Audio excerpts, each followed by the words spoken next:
সকাল 9টার সময় এক বৃদ্ধ তার সামনে দিয়ে যাচ্ছে। জ্যোতিষী বলছে, বাবাজি একটু দাঁড়ান। কেন দাঁড়াবো? একটু দাঁড়ান। দাঁড়ালো। আমি আপনার হাতটা একটু দেখতে চাই। কেন? আমি আপনার হাত থেকে দেখবো ওতে কোনো বিপদ আছে নাকি। যদি বিপদ থাকে তো কি হবে? থাকলে পরে আপনার কোনো চিন্তা নাই, আমার বাক্স ভরা মাদলি আছে, মাদলি লাগাই দেব, আপনার সমস্ত বিপদ দূর হয়ে যাবে। মাত্র 2টা টাকা আমারে দিবেন, অথবা 5 টাকা দিব। আচ্ছা, আমার আগাম বিপদ তুমি দূর করে দিবে? বলে, হ্যাঁ, ওরকম তাবিজ আমার মাদলি ভরা আমার সুটকেস। বুড়ো হাতের বাজার করা ব্যাগটারে রাইখা ঠাস করে একটা চড় লাগাই দিয়েছে জ্যোতিষীর গালে। জ্যোতিষী বললেন, চাচা মিয়া, আমি আপনার একটা ভালো কথা কইলাম আর আপনি আমার চড় মারলেন। আমিও এরকম একটা জবাব আপনারই দিতে পারতাম, কিন্তু দিলাম না, কারণ আপনি আমার বাপের বয়সী, এই জন্য দিলাম না। তা আপনি আমার মারলেন কেন?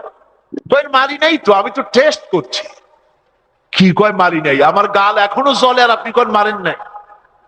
বলছে, দেখো, আমি একটু টেস্ট করলাম। তুমি বলেছো যে আমার হাতে রেখাগুলি দেখে বিপদ আছে কিনা, সেটা তুমি দেখলে। আমার এই বিপদ দূর করার মতো অসংখ্য তাবিজ তোমার মাদলিতে, তোমার সুটকেসে আছে। তা বাবাজি, সকালবেলায় নিজের হাতটা দেখে গুনে আসো নাই? 9টা 45 মিনিটের সময় 82 দশানার একটা থাপ্পড় খাবা। এতগুলি তাবিজ সুটকেস ভরা, তোমার বিপদ থেকে ঠেকাইতে পারলো না কেন? প্রমাণ হলো, মানুষ ভবিষ্যতের কোনো জ্ঞান মানুষের কাছে। সুতরাং ভবিষ্যতের জ্ঞান যার কাছে নাই, আইন তৈরি করার কোনো ক্ষমতা তার কাছে থাকা উচিত নয়। আইন তৈরি করার একমাত্র কার ক্ষমতা? লা ইউশরিক ফি হুকমিহি আহাদা। আল্লাহ পাকের আইন রচনার ভেতরে চূড়ান্ত অধিকার কেবলমাত্র কার? তার পরিচিতি কোরআনে কারীমের মধ্যে একটি আয়াতে আছে। সে আয়াতটা পড়িয়া প্রত্যেক নামাজের পর গেঞ্জি জামার বুতাম খুলে অনেকে বুকের মধ্যে ফু দেন। সেই আয়াতটাকে কি আয়াত বলা হয় কন্ত? মাশাআল্লাহ, সবাই জানেন, সবাই বুঝে ফেলেছেন আমি কি বলতে চাইছি। আয়াতুল কুরসি। কুরসি মানে কি? সিংহাসন। সিংহাসন, ক্ষমতা, পাওয়ার। এটা ফু দিলেই হলো না। রাসূলুল্লাহ কি বলেছেন জানেন? আল্লাহর নবী বলেছেন, প্রত্যেক ফরজ নামাজ পড়ে একবার করে আয়াতুল কুরসি যদি কেউ তেলাওয়াত করে, কিয়ামতের দিন আল্লাহ রাব্বুল আলামিন তাকে জান্নাত দান করে দিবেন। সুবহানাল্লাহ। এইবার মনে হয় কিছু লোক খুশি হয়েছে, বাড়ি যাই বলতে পারবেন সারা জীবনের মতো ওয়াজটা শুনে আসছি, আর না শুনলে হবে। শুধু আয়াতুল কুরসি পড়বো আর কিচ্ছু করবো না, কিয়ামতের দিন জান্নাতে চলে যাব। না ভাই, আয়াতুল কুরসি পড়ে ফু দিয়া যদি আপনি কাম না করেন, আসল কাম, আয়াতুল কুরসিতে কাজ হবে না। ঈদের বোনাস দেওয়া হয়। ঈদের বোনাস দেওয়া হয় না? বোনাস পায় কারা? যারা শ্রমিক, যারা এমপ্লয়, তারাই বোনাস পায়। আমার মতো মানুষ, মাওলানা আবুল কালাম আজাদের মতো মানুষ, মাওলানা সেবাতুল্লাহ সাহেব, যারা এখানে কোন মিল কল কারখানায় চাকরি করেন না, এই জাতীয় লোক, ওনারা গিয়ে যদি ঈদের দিন আমি সহ আমরা গিয়ে বললাম আদমজি জুট মিলে গিয়ে আমাদের কিছু ঈদের বোনাস দেন, ঈদের বোনাস ভালো মতো দিয়ে দেবে, ঠিক কিনা? তোমার ঈদের বোনাস দেবো কোন দুঃখে? যারা চাকরি করে তাদের দেব। সুতরাং বোনাস যেমন যারা এমপ্লয়, তারা যেমন, তাদেরকে যেমন বোনাস দেওয়া হয়, আয়াতুল কুরসি বলে বুকে ফু দিলে বেহেশতে তো যাবে ওরা যারা সারা জীবন আল্লাহর গোলামি করে। কথা বুঝে আসছে কিনা? এখন এটা এমন আয়াত যা পড়ে ফু দিলে আল্লাহ জান্নাত দিবে। কারণটা কি? কারণ শুনুন, আল্লাহ রাব্বুল আলামিন বলেন, আল্লাহু লা ইলাহা ইল্লা হুয়াল হাইয়ুল কাইয়্যুম। পড়েন আমার সাথে গলা ছেড়ে দিয়ে, সব তো পুরুষ মানুষ, গলা ছেড়ে দিয়ে পড়ে। আল্লাহু লা ইলাহা ইল্লা হুয়াল হাইয়ুল কাইয়্যুম।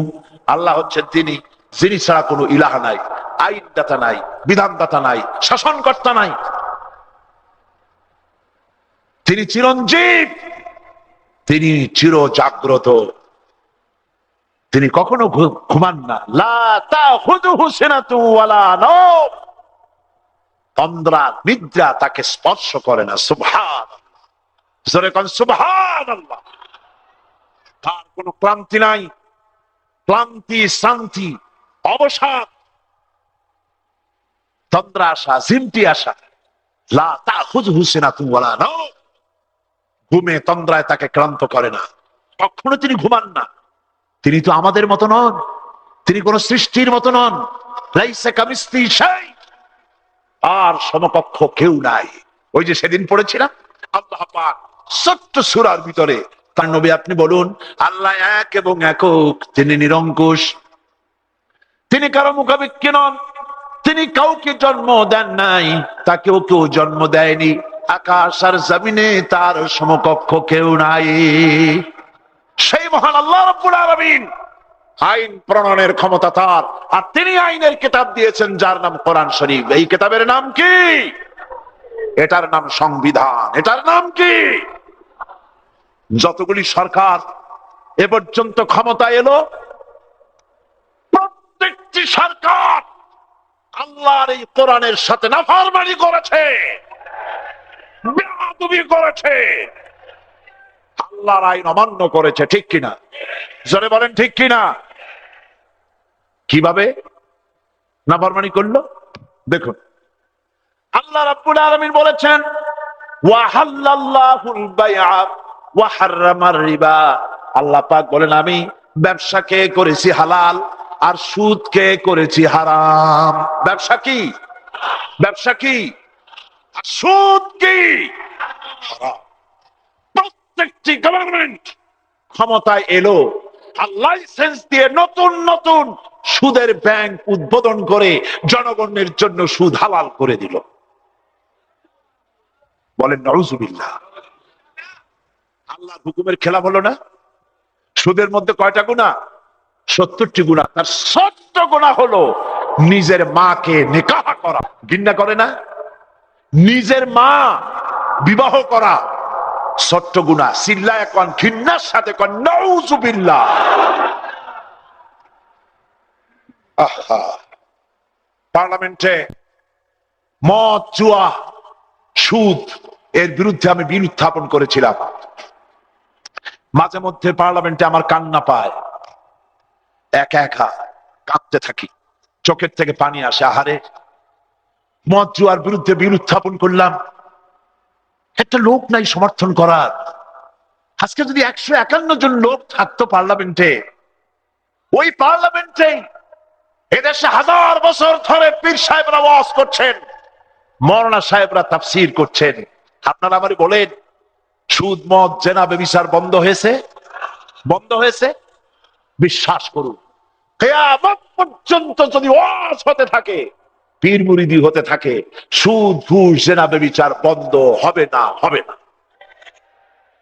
আপনারা মনে করবেন না যে আমি পীর মুরিদির বিরুদ্ধে কথা বলছি। কথাটা ভালো করে বোঝেন।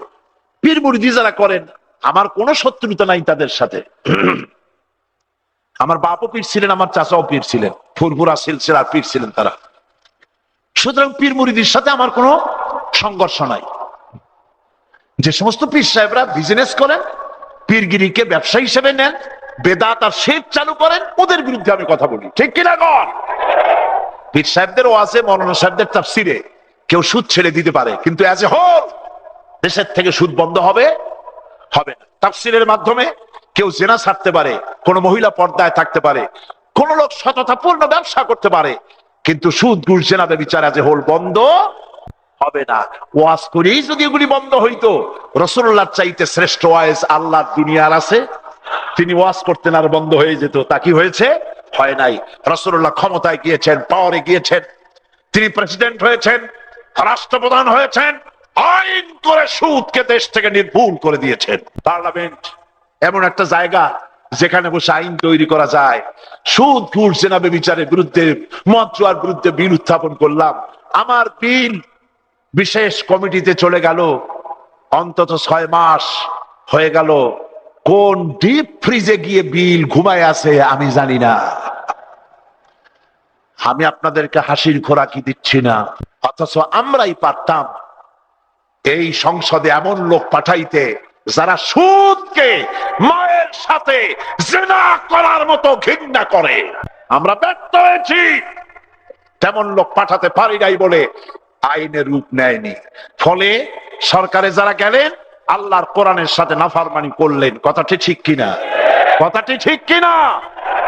আল্লাহ পাক বলেছেন ওয়ালা তাকরাবুজ জিনা ইন্নাহু কানা ফাহিশাতান ওয়া সাআ সাবিলা।